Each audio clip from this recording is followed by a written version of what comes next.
Today, we are proud to welcome someone very special.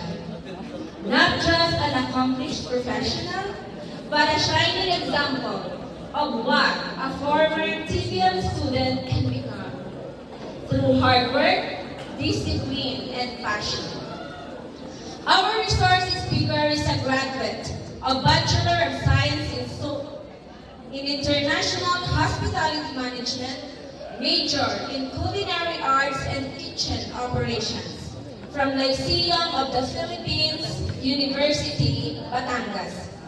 But before the medals, certificates, and professional titles, she was once a TVF student just like many of you. She started with the same hands-on training, the same practical assessments, and the same skill development. The difference? She maximized every opportunity. She became a senior apprentice at the Philippine Culinary Cup and earned gold awards at SITNEX, winning in the 2023 Food Styling category Amos Bush, and again in the 2024 Desert Flan category. She was recognized as a Kitchen Assistance Awardee, Student Leader Awardee, and Top Performing Intern in Culinary Arts and Kitchen Operations at Novotel, Manila, Araneta City. She's also an entrepreneur, the owner of Sweet Liyakada, specializing in bento and customized cakes, and currently serves as a college instructor at Agoncillo College Incorporated. She holds multiple TESDA national certificates, NC2 in housekeeping, NC2 in cookery, NC2 in bread and pastry production, NC3 in events management, and NC3 in commercial cooking. She is also a certificate holder from the American Hospitality Academy for managing diversity in a multicultural workplace and hospitality professionals course. From being a TV learner to becoming a gold medalist, entrepreneur, and college instructor. Her journey proves one thing: TVL is not a fallback. It is a launchpad. Ladies and gentlemen, let us warmly welcome a proud former TVL student and an inspiration to us all, Miss Sophie Kiana Gray D. Barat.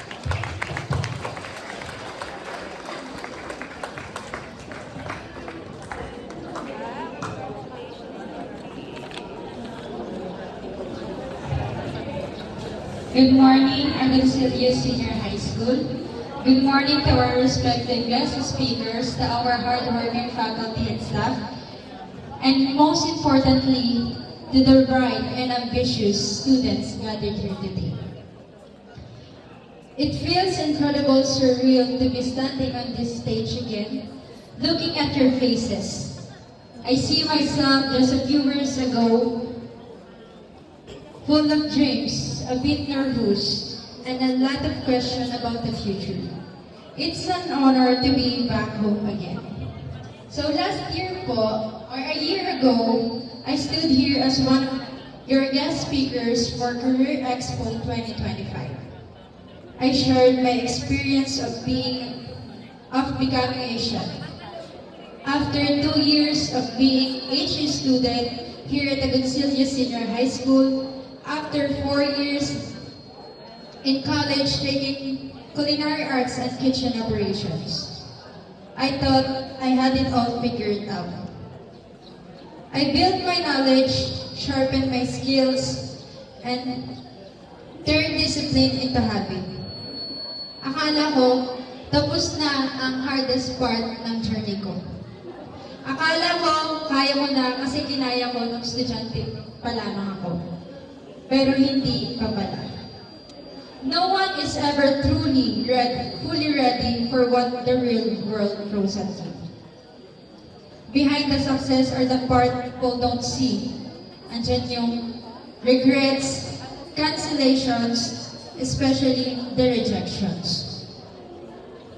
In October 2024, I was hired as a commissary chef in BGC Taguig. For a fresh graduate na katulad ko, ito was a huge title. Napakataas na position agad. But that position wasn't really for me. Naghintay ako ng ilang buwan for deployment, walang dumating, walang nangyari. I was terrified to let it go. Commissary 2 na, mataas na. But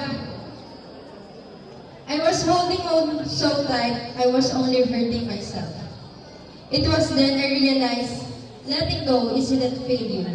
It is a step forward for something new. When I finally let go the position of being commissary chef, something else knocked on my door. My old business. But this brought a different fear. Kung naman po ako nag-business before is para mabawi ko po lahat ng nagastos ko sa equipments and tools na ni-require during online class. Baking was never my forte. I was scared of making cakes and terrified that no one would order. But I am blessed to be surrounded by a balanced support system. I relaunched Meet Lakyada May 2025. Pero andun pa rin yung takot. Takot na baka walang umorder or baka walang bumili sa akin. But that fear, unti-unti siyang nawala. Nung nakuha ko yung first order ko, nakuha ko yung first positive feedback, and it goes very well. That same month, another opportunity arrived. At ito yung biggest fear ko sa lahat. The former dean of ACI invited me to interview for college instructor positions. So magtuturo ako. Yun ang kinakatakot ko talaga sa lahat-lahat, ang magturo. Yes, I came from the family of teachers. Pero I chose culinary specifically because I was afraid of teaching. Takot na takot po talaga akong magturo. But as they say, maybe it was my calling. I faced that fear. I faced my fear again. Got hired on the spot and start immediately. And today, I find so much happiness in sharing my knowledge and experience with the next generation of tourism professionals. Hinarap ko lahat ng takot ko sa buhay. Looking back, I've learned that life isn't always a straight line. Sometimes, it gets dark. But remember this, you can glow in the dark like neons. Neon lights don't need the suns to shine. They glow because of the energy inside of them. When things are difficult, that is your time to shine to the brightest. Let the echo of what you're dreaming for be louder than your doubts. Let that echo drive you forward patungo sa pinapangarap na Hiraya. Hiraya is the sacred place where our hopes and our hard work finally meet. As they said in the series of Young Sheldon, it's okay to be scared, but you have to do it anyway. Today, we gathered under the theme Expanding Possibilities, Empowering Students to Explore, Learn, and Thrive into their future careers. My dear fellow Agoncillians, expanding possibilities doesn't mean your path will always be easy or clear. It means having the courage to explore, even when you are unsure, even from your rejections, and to thrive not despite of your fears, but because you face them. Your career is not a single door. It's a whole world of opportunities waiting for you to knock. If one door closes, don't be afraid. Use that energy to light up the different path. Keep pushing, keep exploring, and keep glowing patungo sa inyong pinapangarap na Hiraya. A Goncillo Senior High, the future is yours to create. Thank you and good morning. Thank you, Ms. Ryan. Once again, may we call our CGP coordinator, our assistant principal,